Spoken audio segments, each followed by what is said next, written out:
ரோட்ல போறோம், ஏதோ ஒன்று நம்மளை பார்த்து குறைக்குது, பதிலுக்கு நாம நின்று பேசிக்கிட்டு இருப்போமா? நாம் அடைவதற்கு உன்னதமான லட்சியங்கள் இருக்கு. தன்மான பாசமான பெண்களை தெய்வமா பார்க்கக்கூடிய தமிழக வெற்றி கழகத்தினுடைய தோழர்கள் இன்னைக்கு துறைமுகம் பகுதியில, துறைமுகம் தான் வந்துருக்கிறார் நம்ம பிரதர், அங்கிருந்தா வர போய் சரியான அனுமதியோடு மக்கள் கருத்தை கேட்க பண்ணாம கருத்து கணிப்பு, மக்கள் கருத்துக்கெல்லாம் கேட்க போன தமிழக வெற்றி கழகத்தினுடைய 6 பேரு. எத்தனை பேரு? 6 பேரு. அதுல ஒரு சிஸ்டர் 4 மாசம் கர்ப்பம். 50 பேர் சேர்ந்து அடிச்சிருக்காங்க திமுக. அராஜக அரசு. யார் பேர்ல அடிச்சு? எந்த எம்எல்ஏ சொல்லி அடிச்சு? எந்த அமைச்சர் போன் பண்ணி உங்களை அடிக்க சொன்னார்? 6 பேர் 50 பேர் சேர்ந்து அடிச்சா அடங்குற கூட்டமா இது? தமிழ்நாடு முழுக்க, உலகம் முழுக்க தளபதி கூட்டமா?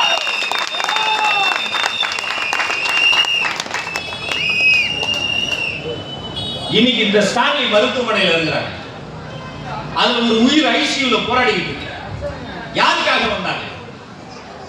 இந்த நாட்டுக்கு நல்லது நடக்கணும், ஊழல் முடியணும், குடும்ப ஆட்சி ஒழிக்கணும், இந்த மக்களுக்கு நல்லது நடக்கணும். எங்க வீட்டு பசங்க 50 பேர் சேர்ந்து ஒரு 6 பேரை லேடிஸ் அடிக்கிறீங்க. அப்ப என்ன நீ கத்துக்கிட்ட அரசியல்?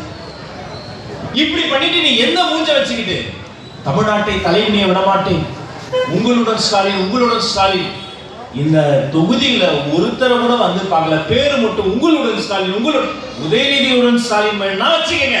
தயவு செஞ்சு உங்களுடன் ஸ்டாலின் ஊரை ஏமாத்தாங்க, உலகத்தை ஏமாத்தாங்க. 6 தமிழக வெற்றி கழக தோழர்களை நீங்க தாக்குதல் பண்ணிட்டா இதோட அடங்கிடுவாங்க, வெளில வர மாட்டாங்க, மேடை போட மாட்டாங்க, பேச மாட்டாங்க. தொட்டு விடும் தூரத்தில் அந்த தோழர்கள் மருத்துவமனையில சிகிச்சை எடுத்துக்கொண்டு இருக்கும் போதே 1000 பேர் சேர்ந்து இதே மேடையில நிகழ்ச்சி படுவதை பத்தி பேசுறோம், பேசிட்டே இருப்போம். இதுதான் தமிழக வெற்றி கழகம். எத்தனை பெரிய நெருக்கடி வந்தாலும் சரி, அவர் பேசும்போது கோவப்பட்டாரு, நான் அதை பேசக்கூடாது, இதை பேசக்கூடாது. உண்மைதான். 1000 அவதூறுகளை அள்ளி நம்ம மேல வீசுவாங்க.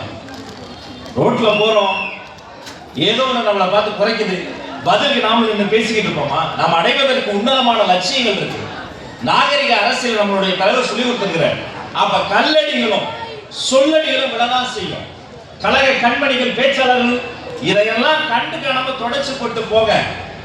இது தொட்டுவிடும் தூரத்துல தேர்தல் வரப்போகுது. நீங்க ஒண்ணு செய்ய வேண்டாம், செய்ய வேண்டிய வேலையே எங்களுடைய தாய்மார்கள், அந்த தாய்க்குள்ளங்கள் தானா செய்ய போறாங்க.